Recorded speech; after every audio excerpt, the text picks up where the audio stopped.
สบายดีสวัสดีค่ะวันนี้นะคะน้องไทเกอร์นะคะก็จะมาเลี้ยงน้องนะคะนี่ค่ะบ่าวลูกครึ่งไทยลาวนะคะน้องไทเกอร์นะคะลูกครึ่งสกลนครอำเภออากาศอำนวยตำบลนาหีบ้านโนนสวรรค์กับแม่ทางฝั่งลาวแขวงไซสมบูรณ์เมืองล่องซานบ้านพลม่วงนะคะวันนี้ก็มาอุ้มเป็นอาคนแล้วใช่ไหมคะน้องไทเกอร์อ้าวเป็นอะไรคะเป็นอะไรเอ่ยเป็นอาใช่ไหมคะเอาลูกไอ้ป่านเด็กกับเป็นอาเฮากับเป็นอาแล้วนี่นะตะปีฮะตะปีตุกสาว19 ปี20 ปีดิเกอเป็นอาตั้งแต่ตอนอายุ6 ปีอายุน้อยเทวาเนาะว่าไอ้ที่ว่านี่6 ปีเต็ม6 ปีเต็ม6 ปีเต็มปีหน้าก็7 ปีเนาะแต่ยังบ่เต็มเนาะโอ้ค่อยๆอุ้มน้องเด้อแม่ให้เซยอุ้มน้อง อยากอุ้มแห้งข้ออุ้มอ่ะอยากอุ้มแห้งเนาะ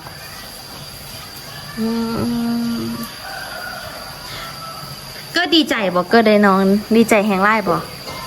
ดีใจไล่เนาะตอนไปเล่นยังไงไอ้ดีก็ได้ยินเสียงรถง่ายกับรถง่ายของไอ้เตยแล้วเกิดกับเพลงกับไอ้ดีกับเกิดละแล้วผักแลนด์มานี่ว่าอะไรมานี่คันน้องใหญ่มาละเบิ่งน้องเด้อเข้าใจบ่แม่น้องรับแล้วก็แพงน้องไล่เนาะน้องซื้อยังฮูบ่หันน้องมีซื้อไว้ยังซื้อลินน้องวันไหนได้มาริตาซื้อแทมานิตาซื้อลินเด้เม็ดพลอยเจือเด้อก็ยังมีน้องอีกบ่มีผู้เดียวนี่พอละแพงสิเลี้ยงยากเดี๋ยวสิเลี้ยงยากคือไอ้เกอร์บ่แม่หลุดโลกเดี๋ยวสิเลี้ยงนักไม่เอาน้องซะ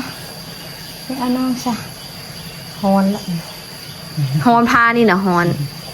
โอ้ยเกอร์เก่งนะอุ้มน้องได้อีกป่ะ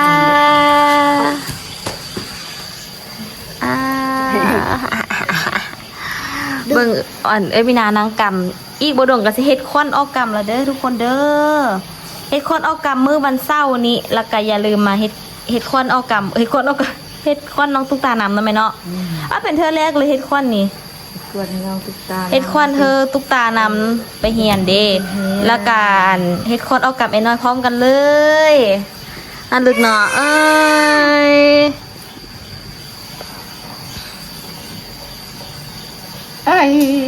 ยิ้มงามดูแม่ยิ้มดูยิ้มงามยิ้มงามอะไรดีๆเบาปั่นเบาเด็กน้อยเนาะเบาผิดอ่ะ1 2 3 1 2 3 1 2 3 1 2 3เยี่ยมหอยละเยี่ยมหอยเพลงไล่ว่ะคุณน่ะไม่เท่าไอ้นอนหูขวบขนาดเลยแค่ฮักก็เกิดมาฮักก็เคยเห็นไอ้น้อยแบบหูขวบบ่แท้ว่าผู้ใหญ่อีกน้องฮักก็ได้อาทิตย์เดียวไงทุกคนผู้บักเยอะปั่น2-3 เดือนนะแม่เนาะผู้ปั่น1 เดือน 2 เดือนแม่ลูกอุ้มบักนักดูดิ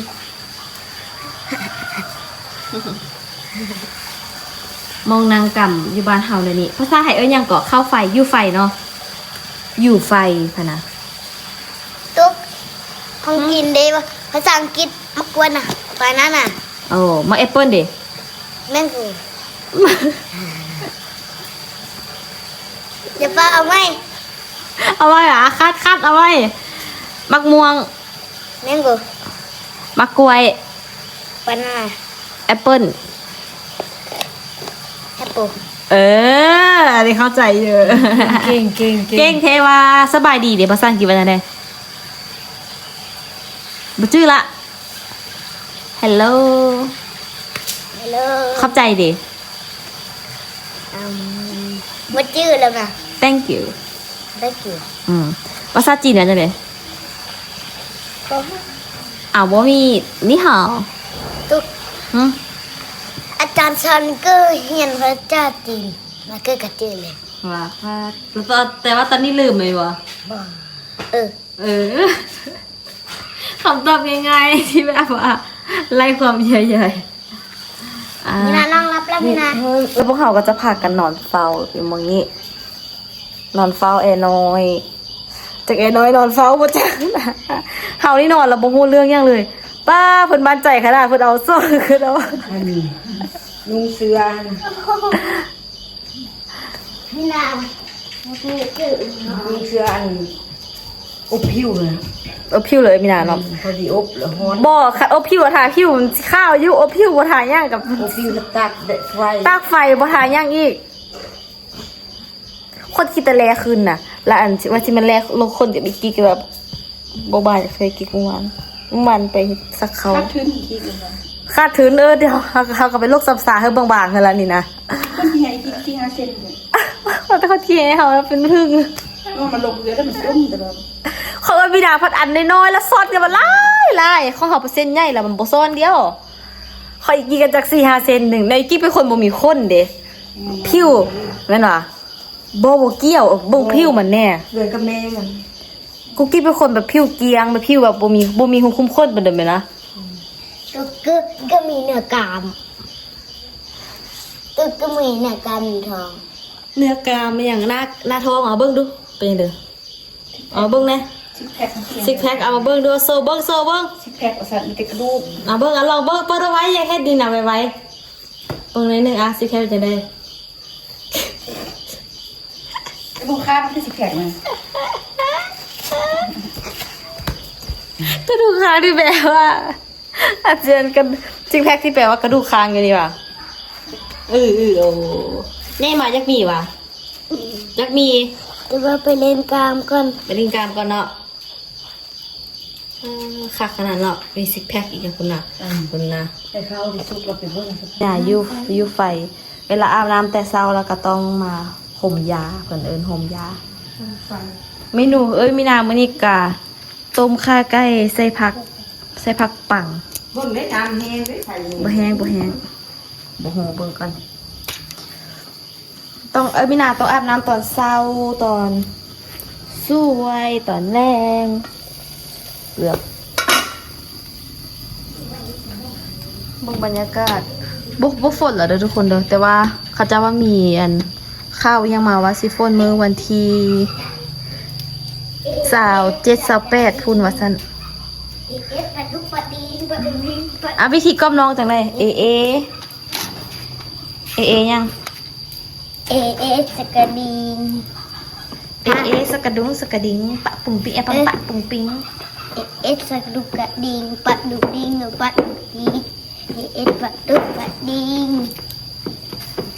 รับรองลูกหลับแน่ พุ่นนะ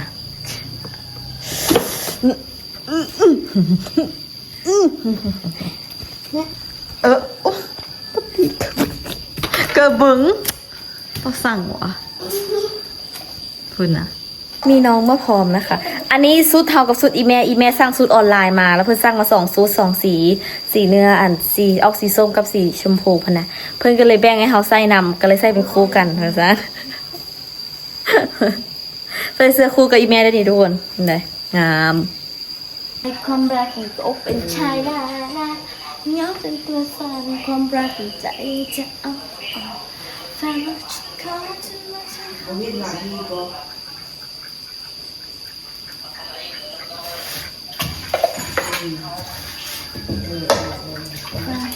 ขอที่รักฉันขอที่รักฉัน มีฮอดนี่วันนี้ควรแล้วคือสิต้องบอกเด้อ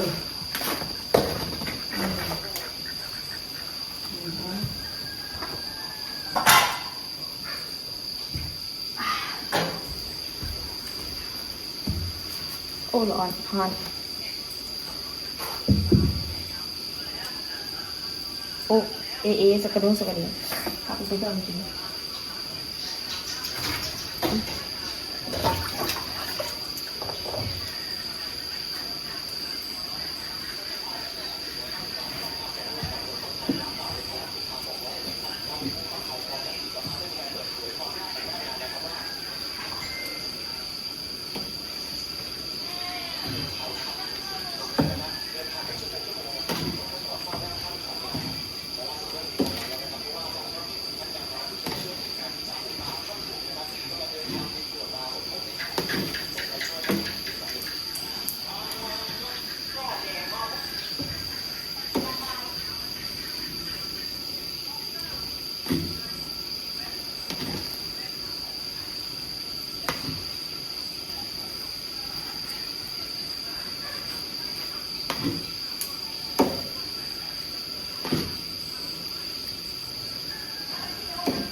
เราจะเฮ็ดป่นกบเด้อค่ะมื้อนี้จะเฮ็ดเมนูป่นกบสุกแล้ว บรรยากาศตอนเช้าอยู่บ้านเฮาเป็นจังได๋ดีบ่ทุกคนไปเดี๋ยวสิไปเก็บผักหอมบัวเอามาเฮ็ดใส่ป่นกบเด้อมาบ้านได้กินกบกินเขียดผู้สาวกินกบกินเขียดเด้ออู้แดดจังปางหน้าบ่ได้ล้างแก้วบ่ได้ถู อันนี้บรรยากาศที่ทางบ้านเฮาเป็นจังได๋ดีบ่น่าสดแท้ๆขอเก็บหอมนำหน้าสาวปีหอมที่เราจะมาเก็บก็ชื่อหอมบัว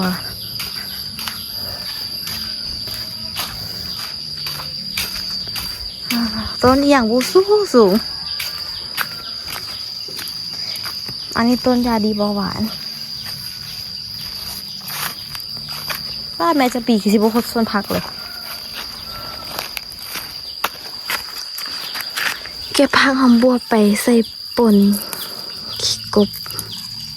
ช่วงนี้ฝนตกเด้ทุกคนเป็นการกบการอย่างกันพอได้อยู่ได้กินได้ว่าแต่ดูแต่มันแหละเนาะคนเฮาคันขี้ค้านกะสิอดอยู่อดกินแน่จักหน่อยกะสิใช้เงินเปลืองแน่แต่ว่าคันเฮาฮู้จักหาคนที่ฮู้จักหาบ่ค่อยเลือกอยู่เลือกกินหลายกะสิประหยัดค่าใช้จ่ายไปได้หลายแล้วเราก็จะมีเงินเก็บหลายขึ้นแต่ถ้าคนที่เลือกอยู่เลือกกินหลายแนวหลายอย่างบ่ฮู้จักหาขี้คร้านมักใส่เงินก็สิบ่ค่อยมีเงินเก็บฉะนั้นแล้วการที่หาเงินบ่ว่าสิได้หลายได้น้อยมันก็ขึ้นอยู่กับว่าเราจะฮู้จักใช้วิธีใช้และวิธีเก็บบ่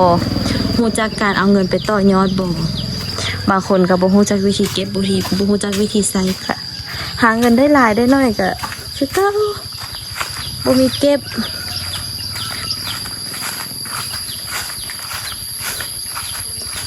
ประหยัดขี้ตักมักได้หลายก็บ่ดีบรรยากาศบ้านเฮากับซ้ำบ้านเฮา FC ว่าโอ้หัวซานคืออยู่ห่างกันแท้แม่นคนลาวเขาเจ้าดินกว้างได้ทุกคนดินเฮือนดินสันเขาเจ้ากว้างเขาเจ้าบ่ปลูกเฮือนอยู่ไกลกันได้เขาเจ้าต้องวางแบ่งพื้นที่ไว้ปลูกนั้นปลูกนี้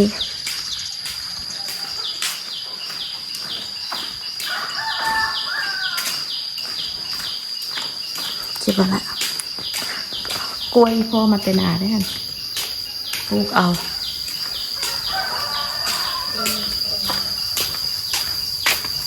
ตะไคร้อยู่นี่ก็มีแซ่บเอาอยู่ฮะสิเก็บหอมปลอมกับมด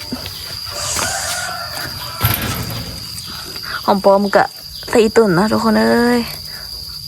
พอบ่ได้ซื้อแกมาว่านเอาพอได้อยู่ได้กินอยู่เฮือน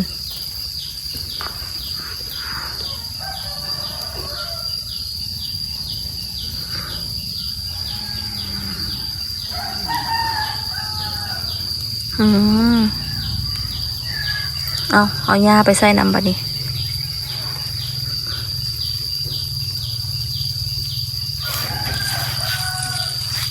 ใส่หอมแพรวนะพร้อม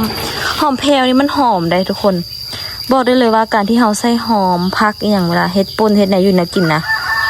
ถ้าเป็นพวกแบบของขาวมันก็จะค้าขาวได้ดีแล้วมันก็จะดับกลิ่นขาวแล้วบวกกับเราจะได้กินรสชาติของได้กินของหอมมันเฮ็ดให้เวลากินเราก็จะแบบมีอรรถรสมีรสชาติบ่มีกลิ่นคาวบ่ขาวปากนะสวยดับกลิ่นดับขาวอันนี้เอิ้นหอมแพรวไทยเอิ้นอย่างเนาะ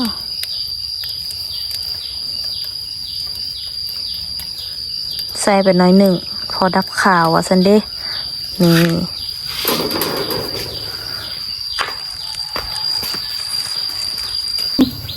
แต่ก่อนนี้มาต่อมาเลย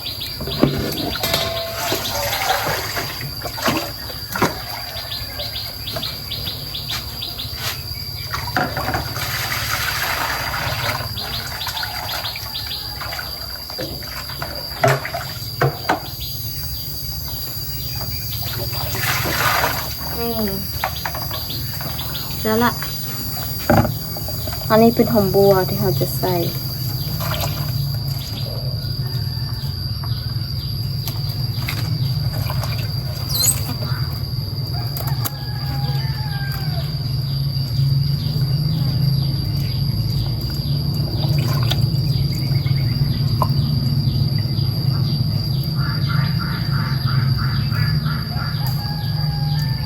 พอบ่ได้ซื้อทุกคนให้ปูกินแน่ ซื้อหลายก็บ่ได้ดอก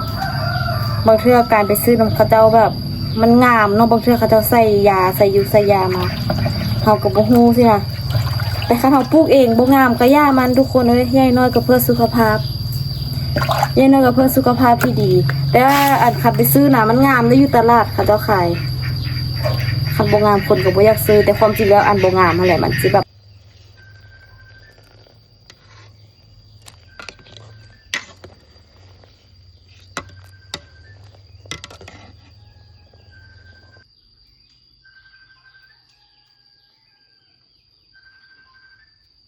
ผักกับอีเมียคูณเพื่อนเอามาเนาะยอดบางหุ่งพะนะ ต้องที่นี่ ต้นกับฮะ เรื่องบนเรื่องแดง แม่นเด้อ คือเลยขนาดให้บางที่ท่านเรื่องอะไรกันเพื่อกระด บึนคันเบ้งละแดงละตอนอยู่ซื่อๆพันหน้างามได้เห็นบ่ เป็นเรื่อง เอาสั้นน่ะเด้อลูก คิวซ่า ตีนยาวๆบ่มี ยับ อีลา หนึ่ง นะ มันนานเลยมึนขึ้นอ่ะ อีลาตีนยาว ที่จะดูไม่สวัสดิ์ตัดลิปก่อน ๆแม่ไปเก็บผักนอกมากับ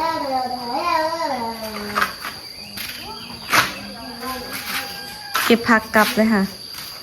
อยากจะบอกว่าฉันเป็นแฟนที่ไม่ได้เรื่องเลยนี่ผักนอกผมนะสิมาซ้อมผักนอกกลับผมว่า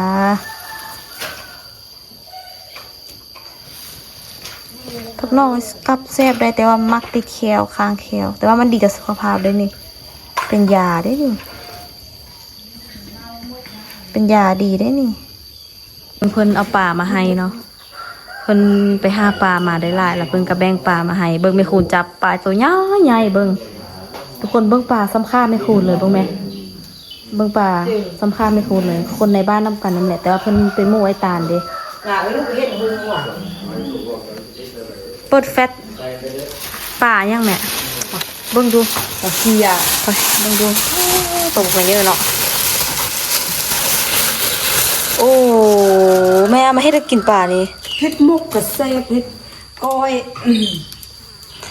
ปลาตัวใหญ่ๆว่าทุกคนเอ้ย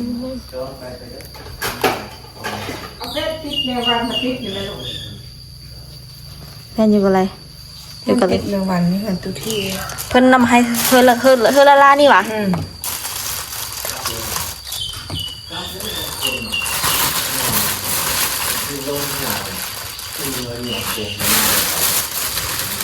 ตัวใหญ่ใช่ไหมว่าเราเป็นปลาเนาะแล้วจะกลัวจะว่าปลานี่ ช่วงนี้จ้ะ เอาแม่ปลานี่แกงแซ่บก็ อีลาแกงที่พักเน่าช่วยหน่อยดูกันเลย แกงแซ่บเนาแกงเฮ้ยมีนากินน้ำแฟนที่ไม่ได้ที่บ้านเขาเนี่ยทุกคนเพิ่นเอาปลามาให้คนลาวเขาเป็นคนใจดีนะจ้าเพิ่นเอาแบ่งเอาปลามาให้นะเอาไว้แกงบุสวยแกงใส่ผักเนาแซ่บมาแกงใส่ผักเนาหักผักเผ็ดหน่อยนึงใส่ปลาแดกเป็นหัวหน่อยนึงโอ้แซ่บปลาคักบ่ใส่หรือน้อยนึงเป็นหัวใส่เป็นหัวหลายๆแซ่บ ใส่หัวน้อยๆนี่บ่แซ่บใส่หลายๆจังแซ่บค่ะทาเห็ดป่นกบต้มกบก่อนสปีกับตกกาซักกาแล้วเนาะกูกิ๊กอยู่เหงื่อติดสปีมื้อนี้บ่ได้ไปหนาติว่ะกิ๊กบ่ได้ไปหนาติมื้อนี้เอาสิลกส่วนกันลกคนที่แฮ